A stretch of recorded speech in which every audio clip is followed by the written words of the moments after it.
নমস্কার, আমি প্রকাশ রায়। আমি পলিমঙ্গল হাই স্কুলে পড়ি। হুম, আমাদের গ্রামের প্রধানত একটি সমস্যা হলো গ্রামের পানীয় জলের সমস্যা, হুম, যার জন্য আমি একটা আইডিয়া ভেবেছি। এখানে মানুষেরা প্রায় বিশুদ্ধ পানীয় জলের সমস্যায় ভোগে, যার ফলে প্রতি বছরই মানুষেরা রোগে আক্রান্ত হয়। কারেক্ট।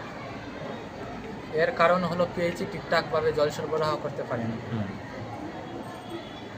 যার ফলে মানুষেরা বাধ্য হয়ে পুকুর, জলাশয় ইত্যাদি থেকে জল পান করে। তো আমাদের এই প্রবলেমের সলিউশন হলো আমরা আমাদের এই এরিয়াতে টিউবওয়েল জলের কোয়ালিটিটা ভালো কিন্তু পরিমাণ একটু কম।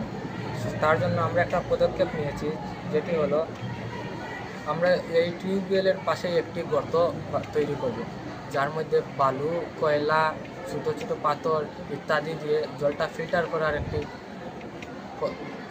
একটি প্রক্রিয়া বানাবো, যার ফলে বৃষ্টির বৃষ্টির জল ইত্যাদি জমা হয়ে ফিল্টার হয়ে মাটির নিচে গিয়ে গ্রাউন্ড ওয়াটার।